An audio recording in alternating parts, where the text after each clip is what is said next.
Catherine Eyring here, your health and empowerment coach, and today's topic is MSG and why you want to avoid it.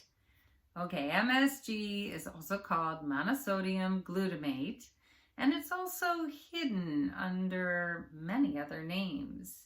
But today, you'll learn to be a detective, and you'll understand why you really want to know if a food has MSG in it and avoid that food. So if you can't control how much you desire a food, that is certainly higher profits for the manufacturer, right? And we have a big obesity problem in this country. So the more we understand about what makes us lose control, the better for our health. So MSG is in pretty much most of processed and packaged foods in the US and restaurant foods.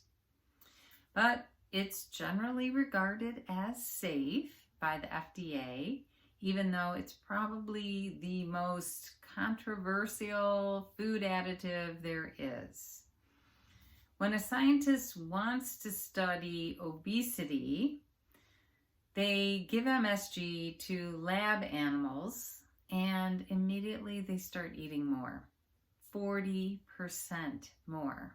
And this is how they regularly study obesity. And that is sick, and it's true. Okay, so it's an obesogen, and it works in 3 different ways. First, it intensifies the tastiness of the product. So your brain lights up like this is delicious. We wouldn't even know what those particular chips or whatever item it is, what it tastes like without that, because again, it affects our brain. Secondly, it makes us resistant to leptin. Now, leptin is a hormone that tells us that we're full, that we're satiated. So without that, we just keep eating because we don't feel full. How many people know you can't eat just one, right? They know this. They even put it right out front in their marketing. The third thing that happens is that MSG causes the secretion of insulin. Now, insulin is in our bodies to help us lower our blood sugar levels. But when our blood sugar levels drop, it can signal hunger to the body. So again, we have one more reason to just keep eating, which is simply making us heavier and sicker, and their profits soar. That's why it's so important for you to understand this, so you can make really more empowered, wise choices.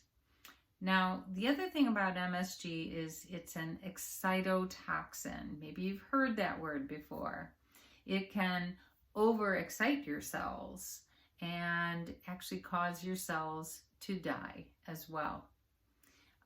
It can cause brain damage to varying degrees. It's also connected potentially to Parkinson's and Lou Gehrig's and Alzheimer's, learning disabilities.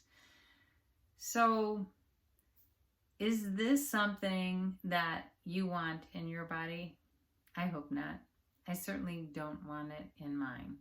So I'm very careful in checking products, making sure I don't have this. And I'm going to read, I have a list here.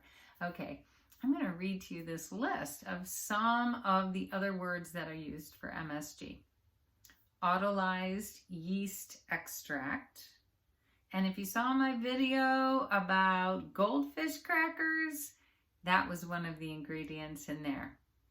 Autolyzed yeast protein, glutamate, glutamic acid, magnesium glutamate, monoammonium glutamate. Natural flavors, we never know what the ingredients of natural flavors are. So you really have to ask the manufacturer about that, and they may not tell you. Things like soy isolate, typically soy sauce also has MSG, textured protein, yeast food, yeast extract, many other names than these two. So get familiar with these things. Ask more questions about your food so that you can really reclaim your health. I want you to reclaim your health and therefore your happiness.